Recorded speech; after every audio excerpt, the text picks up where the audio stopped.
What's up, guys? D-Rock1992 here. For this next video and for my next movie review, I'm going to be reviewing a movie that came out earlier this year.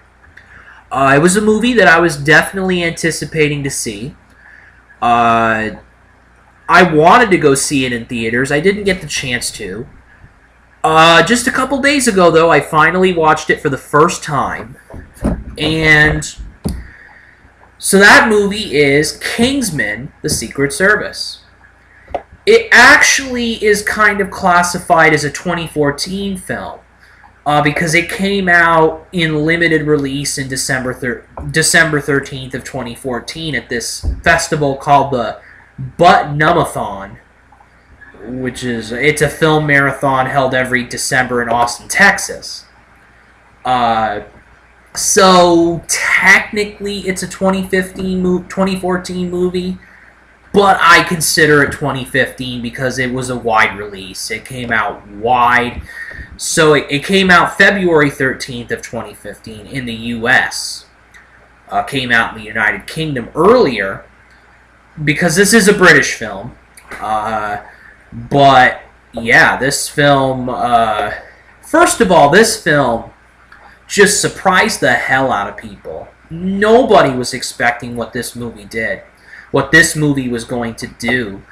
On a budget of $81 million, it made $406.9 million. The studio, which in this case the studio was,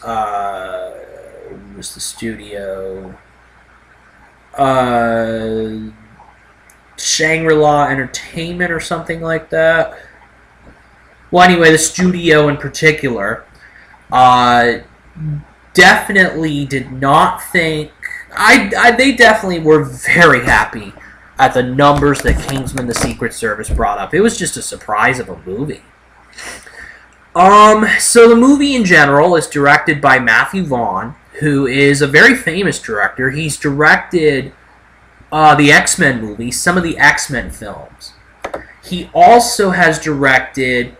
He directed the first Kick-Ass movie, which I did review. I love the first Kick-Ass movie.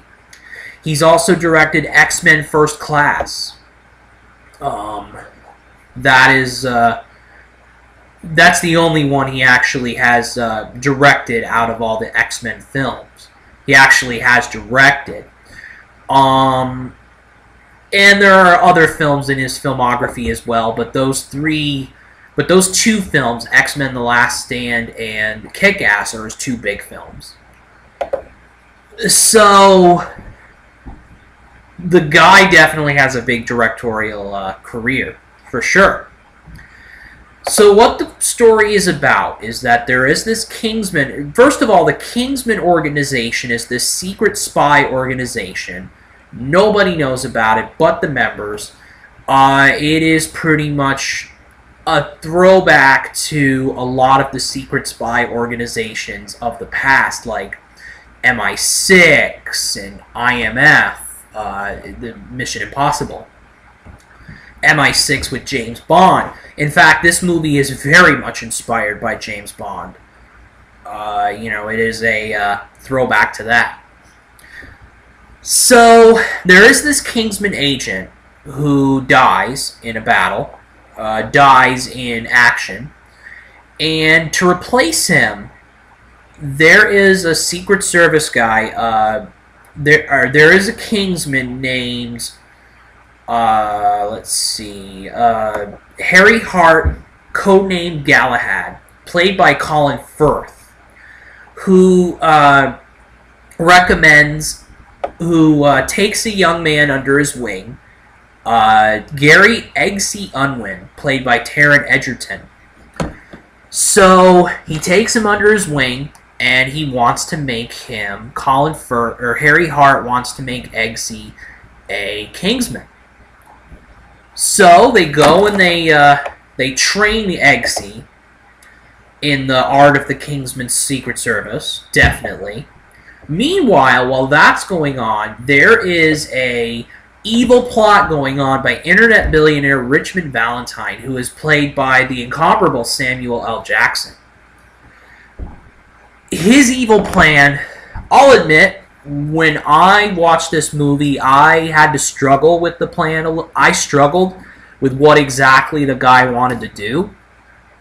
But now that I've read the plot and kind of understood it better when I watched the movie, I do kind of know. He wants to wipe out all humanity, basically. Most of humanity, except for a few select people that he wants to start a new civilization with, basically. And he wants to eliminate a virus. He wants to eliminate the virus, which is humanity. Humanity, basically. And it's an outlandish evil plan, and it does throw back to a lot of evil plans that the Bond movies came up with. It is definitely a throwback to that. So, with these two things going on at the same time, Eggsy, who is a troubled young man, he has to save the world, basically. It is up to him to save the world and defeat the evil Valentine. And that is basically the plot of the film. The plot also involves these chips that are implanted in people from cellular phones that Valentine gives out to the public. These free cell phones, I think it is, or these cell phones that have the chips in them, and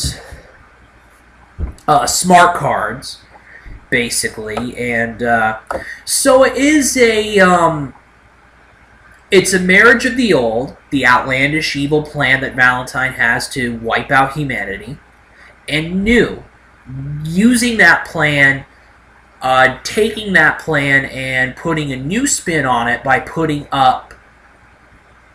using modern technology to get what he wants with the smart cards and the cell phones. So it is a marriage of old and new, definitely. And so now that I've kind of talked about the plot and all that, let's talk about the characters. The star of this film, in my opinion, is Colin Firth. He really does. He steals the show in this movie. He is such a good character. He's very dutiful. He's very he's dutiful. He's loyal to the Kingsman, and he develops this great friendship with Eggy. Now, speaking of Eggy, at first I kind of had to think here. I didn't really like the way Eggy was portrayed early on. Then I liked him later on when he got more mature and when the Kingsmen counted on him, basically. But I understand it, because I understand the way the character was created. Eggsy is supposed to be this troubled kid who is trying to find his way in life.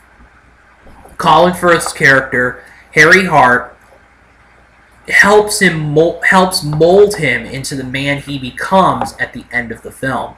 A boy becomes a man. That's basically what it is with Eggsy. He's a boy originally, then he becomes a man. And it's a scenario that's been played out millions of times in the movies before. It really has. But I understand why. I understand why it happened, and it was executed perfectly. It really was. That being said, Taron Egerton played a solid character. I didn't think he was absolutely spectacular or anything. He wasn't the best actor, but I thought he did a serviceable job as the guy, Eggy. I drew a blank there. Michael Caine. As Michael Caine played the leader of the Kingsmen, the overall leader. I thought he was I thought he was kind of wasted, to tell you the truth. A wasted character a little bit. He was okay in what he did, but we just didn't see a lot of Michael Caine, which was a disappointment in some ways. But he played his character good. I mean, he's a veteran. Michael Caine's been an actor that's been around for ages now. And he did his job in the movie. Mark Strong plays the kind of the tech guy, the man of all trades with the Kingsman, basically. Mark Strong's been in a few other films as well, and he plays a good character as Merlin. Merlin is his character's name, and he does a good job in the film. In fact, I think Colin Firth and Mark Strong are the strong actors in this film. Now we get to a little bit of a disappointment. I expected Samuel L. Jackson as Valentine to be this really good villain. This villain who just was this villain. I expected good things from Samuel L. Jackson. He's one of my favorite actors. I was a little disappointed. I was kind of disappointed by the way he was portrayed a little bit. I think he did an okay job. He was not anything spectacular, however. It just, I don't know. Maybe as I go through over time, if I watch this movie again, maybe I'll appreciate him more, the villain more as a character. But with this first viewing, I just didn't think he was all that special. He was okay in what he did, but not great, however. So, overall, I enjoyed this film. I really did. I had a good time with the film. The ending is very good. It is got, the ending's very good because there's a lot of action. There's a lot of what I call balls-to-the-wall action. It's good. I mean, the way they have to stop Valentine and the Kingsmen have to stop Valentine and his evil plan. It's a good ending, definitely. The movie slowly builds up to that ending and whatnot. So the best part of the movie was definitely the ending. There were a few other parts sprinkled in that were good. There's this amazing fight scene. The fight scenes in this movie are very good. They really are. They're a throwback to the old days, the old spy movies of the 60s and 70s. It really is. Kingsman is, yeah, it's a throwback movie to those spy movies of the 60s and 70s that were so influential. Those movies influenced Kingsman for sure. So, overall, I'm going to give this movie a 3.5 out of 5 stars. I thought it was a good, enjoyable movie. One that I will watch again, definitely. I didn't think it was great, however. There were some weaknesses for me. Samuel L. Jackson's character was not that great for me. As Richmond Valentine, he just didn't really... I was a little disappointed by the character. And by the character, basically, Samuel L. Jackson played. It was a bit complicated for me. I thought Michael Caine's character, first off, was a little wasted. I wanted to see more of him. I didn't think... It took me a while to understand the plot of the movie. Maybe that's just me, but it took me a while to understand the entire plot of the movie and the evil scheme by Valentine. So it took me a little while to understand that. But you have, and Egerton did a solid job as Eggy, but just not an unbelievable job. Not the way Colin Firth played his character. Colin Firth really did a good job with his character. He is the standout in this film. There are great action scenes in the movie. The ending's really good. So yeah, overall I give it 3.5 out of 5 stars. It is an enjoyable, again, it's an enjoyable film that I had a good time with, and I will definitely watch again in the future. So that is it for my review on Kingsman: The Secret Service. D-Rock 1992 out.